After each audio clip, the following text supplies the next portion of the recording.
Hey everyone, and welcome to another Marks & Crafts review. Today I'm going to be looking at the Portrait of Pirates Sailing Again, version 2, Monkey D. Luffy. Whoa, Luffy's looking kind of different. That's right, for this month of reviews I'm going to do some things that are slightly more risque, as you might know because it is the month of November. So first up, we'll be looking at Monkey D. Luffy.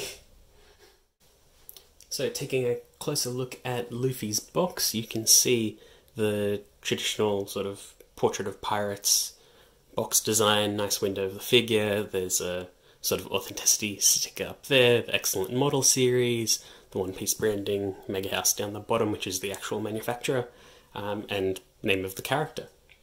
Now this is the Portrait of Pirates Monkey D. Luffy IRO version, and basically it's an official, unofficial figure. So it's an officially made and produced product, but based on an unofficial design, which is female Luffy. So looking around the box, you'll see closer images of what she looks like, as well as more promo images, and there's even some on the top.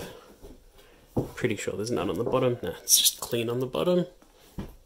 And yeah, I found out about this figure not super long ago, and they've only ever made two, which is Trafalgar Law and Luffy. Both of them are a little bit freakishly expensive, and I somehow managed to snag one of these. So I thought it would be good to hold off on reviewing it until there was a stupid enough reason to look at it. So I thought, why not November? So let's open it up and take a closer look. Alright, so here is Luffy out of the box and all put together. Now, I think I showed it in the B-roll. The seller may have mentioned it, because I bought this pre-owned. The seller may have mentioned this, but I wasn't aware and could not really translate Japanese that well.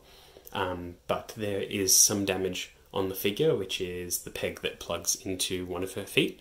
It is broken, and you can clearly see where it snapped. Not a huge deal because the other peg is fine and the figure stands fairly securely. So not a big deal, but I wish that it was clearly marked, but also it could have been, I didn't notice it. Just my auto-translator didn't really pick up on it. But regardless of that, this figure looks fantastic. It is just so weird to think about it as an official, unofficial product. So weird to think of them as Luffy. And you can just see just how good this figure looks, but how weird it is just if you think about it too much. So just don't think about it too much. There is also a hidden cast-off type feature of this figure, not like full nudity or anything like that, just some slight etchiness that beyond the actual design, because this is already pretty full on. But let's go through the small details of this figure and talk about the painting, the sculpting and everything like that.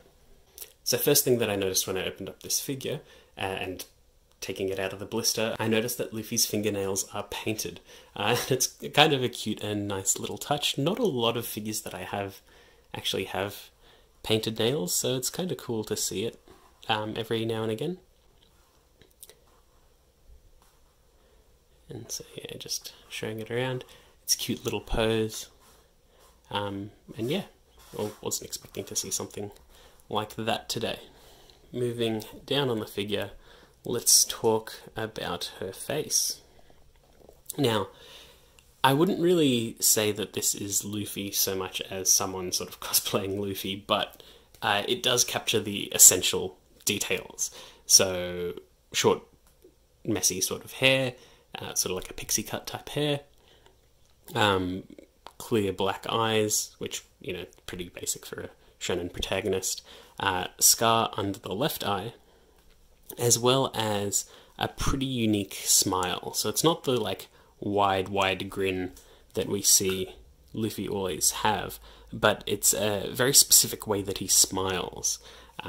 and they've captured that with this figure and the way she smiles. It's just this little bit on the right side of her teeth, and it really brings it home that this is sort of a Luffy-inspired figure.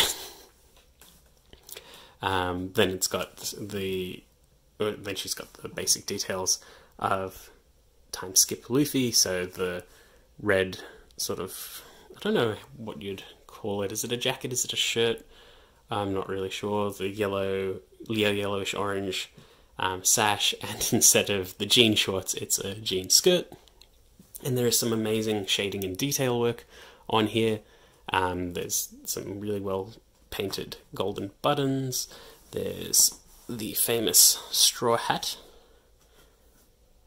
Let me just focus. Unfortunately, this one is missing the sort of scars from Buggy's attack way at the start of the franchise, because a lot of other figures do actually carry that detail, so this is a completely unique interpretation of the character. But the hat itself is very well detailed. Nice wash put over it to make it look like actual straw. Just focus, yeah, so it's nice. I like that. You also see the jean shorts looking quite nice. There's some good shading and colouring on these. The detail work is fantastic. I will say this is probably one of the best Mega House figures I've ever had, and it's kind of awkward because of that. The sash flows very nicely, great detail, and when we get down to the feet, you can see sandals, which are pretty iconic for Luffy as well as painted toes, as well as a pretty nice base, and Monkey D. Luffy written in it. It's clear plastic, so you can, when it catches the light, you see it. And I'm just going to put that sash back.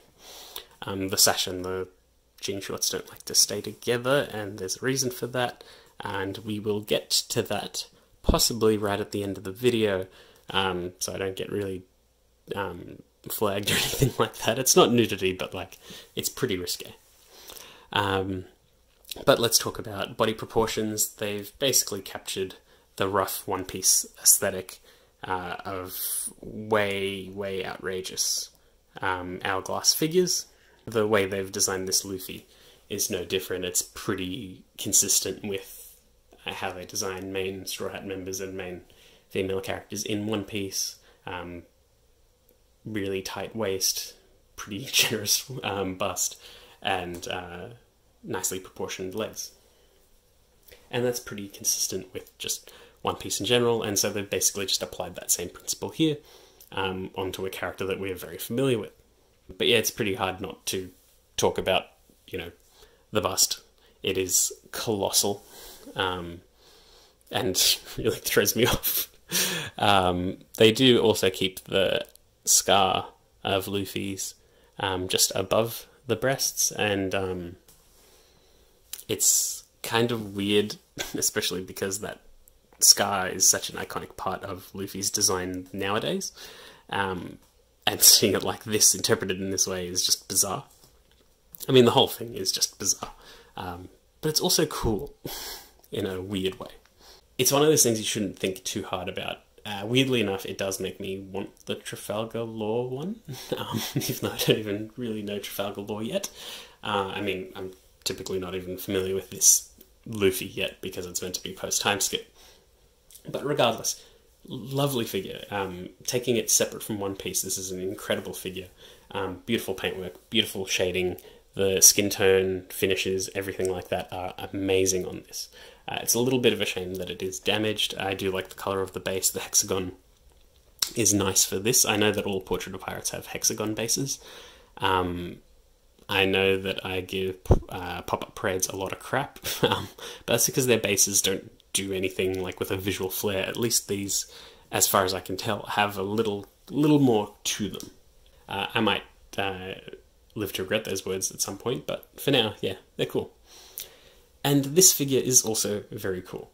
I don't know what else to say about it. It's just really, it's so strange. It's so weird. But there's no denying how well made it is.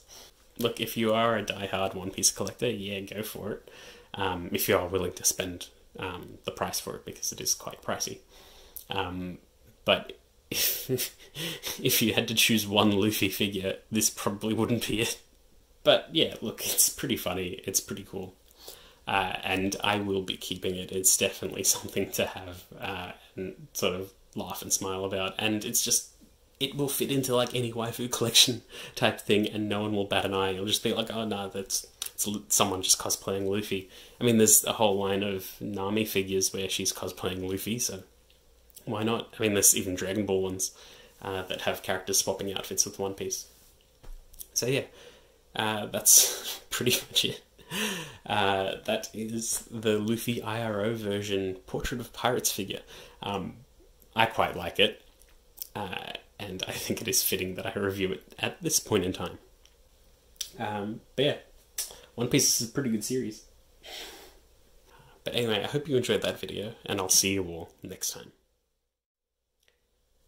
Now that the video's over, let's quickly pop the top so she can just pop right off there, and then the sash can come off, and then that can come off, and then you can put her back on, and yep, that is definitely a One Piece design. Hope my video doesn't get flagged. This sculpt work is just incredible. It's so hard to talk about this seriously. But like, it is actually incredibly well made. Like, oh my goodness. I cannot display this figure like this. But yeah, pretty damn good figure.